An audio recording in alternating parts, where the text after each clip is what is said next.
Allô, salam tout le monde! J'ai finalement trouvé un autre moment de calme pour filmer en fin de soirée. Et puis, je voulais commencer par une vidéo. Je sais pas si je vais mettre cette vidéo avant ou après l'autre que j'ai en tête, mais c'est sûr et certain que je veux faire je veux faire aujourd'hui un genre de survol 101, comment faire l'école à la maison au Québec.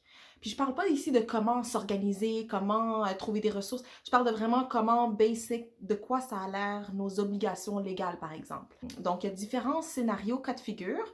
Je vais un petit peu faire, comme je disais, le portrait. Puis pour plus de détails, je vais vous inviter à aller consulter le site de l'AQED, l'Association québécoise pour l'éducation à domicile. Puis je vais en parler un peu plus tard dans la vidéo aussi de cette association-là et du rôle qu'elle peut vous aider à jouer. Alors, premièrement, il faut savoir que si vous aviez déjà l'idée en tête, avant même que votre enfant rentre à l'école, c'est-à-dire avant la maternelle ou à la maternelle, vous n'avez rien à faire. Pour la maternelle, il n'y a aucune obligation légale, dans le sens que la maternelle est tout simplement pas obligatoire au Québec.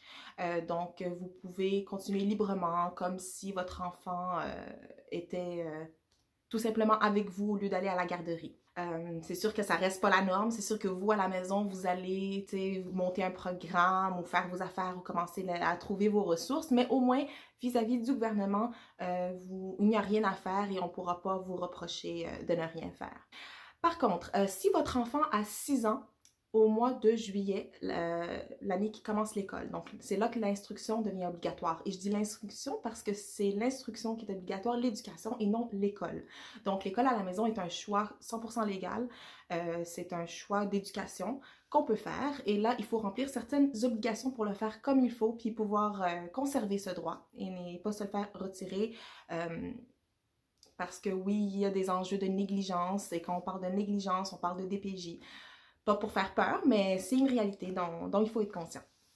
Et tant mieux d'ailleurs parce qu'il faut protéger des enfants. Donc, si vous décidez, vous avez gardé votre enfant déjà à la maternelle et vous commencez, votre enfant n'a jamais été inscrit à l'école, c'est assez simple. Vous allez envoyer un avis au gouvernement, plus précisément à la direction de l'enseignement maison, de l'école maison. C'est vraiment un département qui est créé juste pour l'école à la maison. Donc, vous envoyez un avis, il y a un formulaire à remplir, puis c'est vraiment pas compliqué, c'est juste pour les avertir que vous n'inscrirez pas votre enfant à l'école.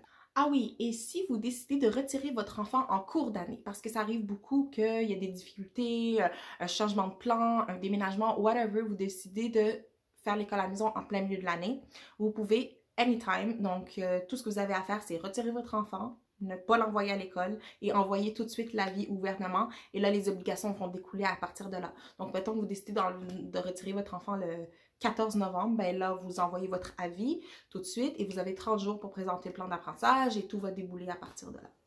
Mais je pense que c'est important de savoir que ça peut être fait en tout temps. À partir de là, vous avez 30 jours pour soumettre un plan d'apprentissage. Le plan d'apprentissage peut être très détaillé comme il peut être assez simple. Et puis, il y a des modèles disponibles sur le site de l'AQED dont je parlais précédemment, l'Association québécoise pour l'éducation à domicile.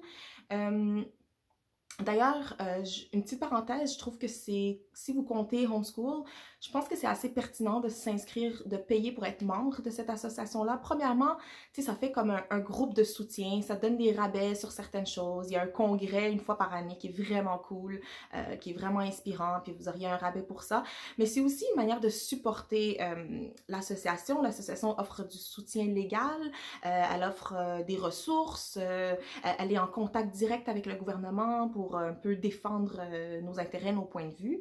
Donc, c'est toujours bien d'avoir quelqu'un pour un petit peu nous représenter. C'est une association laïque, puis elle représente des milliers d'enfants là au Québec. Donc, vous remettez le plan d'apprentissage. Je n'irai pas dans les détails de c'est quoi, mais si vous prenez le modèle qui est sur le site du gouvernement ou le modèle de l'AQED, ça peut être quand même assez simple. Vous devez expliquer un petit peu votre vision éducative, à peu près les sorties que vous aimeriez faire, à peu près la pédagogie à peu près que vous aimeriez utiliser, etc., etc. Il y a des matières qui sont obligatoires, il y en a d'autres qui sont facultatives. Par exemple, ils vous demanderont pas de compte à rendre pour art ou, et chaque cycle a des obligations différentes. Donc, c'est sûr qu'au premier cycle, première année, deuxième année, on va mettre plus l'accent sur le français, la lecture, l'écriture, maths, etc. Et puis d'autres choses comme l'univers social, ben, ça peut être vu de manière... en tout cas, ça fera un autre sujet complètement, là, parce que là, je vais rentrer dans l'unschooling, qui est un autre sujet complètement. Bref, plan d'apprentissage, on va se limiter à ça, on fera une autre vidéo pour ça une autre fois. Plan d'apprentissage.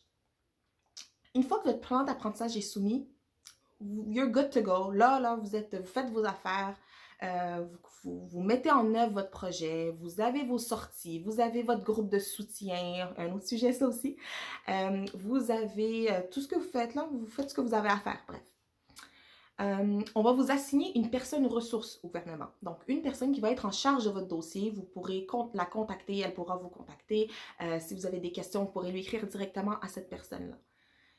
À cette personne-là, vous devrez remettre à la moitié de l'année un bilan de mi-parcours. Donc, le bilan de mi-parcours, vous allez reprendre le plan d'apprentissage. Vous allez dire où est-ce que vous êtes rendu par rapport à ça. Est-ce qu'il y a eu une évolution?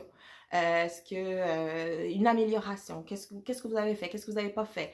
Un bilan. Encore une fois, il y en a qui vont dans le très détaillé, il y en a qui vont dans le minimaliste. Je sais par les gens autour de moi que ces deux modèles ont été acceptés. Par contre, vous pouvez aller voir des modèles, encore une fois, sur le site de l'AQED pour voir qu'est-ce qui a été accepté.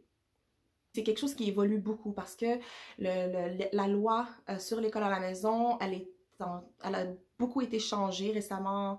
Je rentrerai pas là-dedans tout de suite non plus, mais l'année passée, elle a changé. Cette année, elle a changé. Fait qu'il faut quand même se tenir au courant des changements dans les obligations qu'on a à faire. À peu près en même temps que le bilan de mi-parcours, il va y avoir une rencontre. Et ça va être une seule rencontre en personne. Donc, ils veulent nous rencontrer notre enfant, en présence de l'enfant. Cette rencontre peut se faire par vidéoconférence, chez nous, au bureau de l'ADEME ou dans une bibliothèque. Moi, personnellement, j'ai préféré qu'on se rencontre à la bibliothèque et ça a super bien été. Ça aussi, ça pourra être une autre vidéo, mais c'est une rencontre d'1 heure environ, 1 heure où est-ce que on va un petit peu parler de la mise en place du projet, puis un petit peu justement le bilan de mi-parcours, mais exprimé oralement, puis clairement, ils veulent aussi voir qu'est-ce que l'enfant a à dire là-dessus, là. On se mentira pas. Moi, en tout cas, je sais que c'est quelque chose qui me stressait beaucoup, puis ça a bien été. Puis j'espère que ça va bien aller pour tout le monde.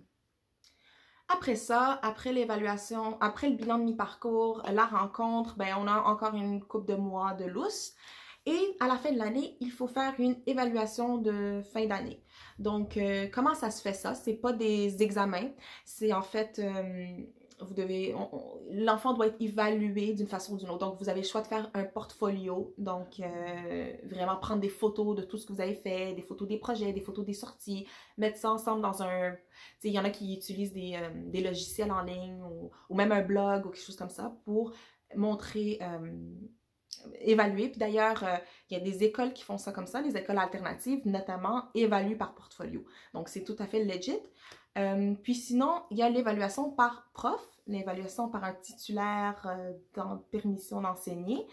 Ça a l'avantage que tu n'as pas vraiment grand-chose à faire. Tu engages un prof, tu le payes pour qu'il évalue ton enfant. Ensuite, lui, il va envoyer une lettre, il va signer comme quoi cet enfant a atteint les objectifs, etc. Puis là, ça sera envoyé au gouvernement. Puis il y a moins de... Selon moi, en tout cas, c'est ce que j'ai choisi parce que j'ai l'impression qu'il y a moins de travail à faire de mon côté. Moi, aller chercher des photos à droite, à gauche, puis monter un portfolio. Peut-être l'année prochaine, parce qu'en plus, je réalise que dans le fond, ce serait peut-être le fun d'avoir ça, un portfolio. Peut-être que je le ferais même pour le fun pour moi. Mais pour l'évaluation, j'ai choisi cette année l'évaluation par un prof parce que aussi je me suis dit j'aimerais ça avoir un avis externe. Je me dis why not? Puis les détails restent entre le parent et le prof, c'est juste le OK qui va au gouvernement pour dire que les objectifs sont atteints. Donc voilà, une fois que ça c'est fait, ben, l'année est finie, puis ça recommence l'année d'après, on recommence avec un autre avis, puis etc. etc. Donc il y a vraiment 3 moments, le début d'année, le milieu d'année, puis la fin de l'année. Et puis, c'est ça, c'est à peu près ça. Encore une fois, comme je disais, la loi est en constante évolution. Éventuellement, des examens du ministère vont apparemment être... ben, pas apparemment, c'est ce qu'ils ont dit. Éventuellement, en 4e et 6e année, il y aura des examens du ministère. Je ne suis pas rendue là, mais c'est à suivre parce que même de ce que je sais, les modalités n'ont pas été... communiquer comment, où, etc. Mais il y aura éventuellement, pour le moment, il n'y a pas d'examen du ministère pour les enfants qui font l'école à la maison. Donc voilà, j'espère que c'est un survol assez complet de la situation. Si j'en ai manqué des bouts, je vous invite encore une fois à aller sur le site de laquelle je vais insérer ici le site. Puis, vous pouvez m'écrire comme d'habitude sur Instagram ou Facebook parce que malheureusement, mes commentaires sont bloqués sur YouTube pour la raison que j'ai expliquée dans ma première vidéo. Bref, je voulais juste faire un petit survol du côté légal parce qu'il y en a qui mais comment ça se passe? Nanana. Voilà comment ça se passe. Pour répondre vite à la question, est-ce que le gouvernement nous donne un programme à suivre? Pas du tout. Tant que tu respectes les objectifs, tu t'arranges pour les atteindre comme tu le veux. Donc voilà, à bientôt, Inch'Allah. Salam.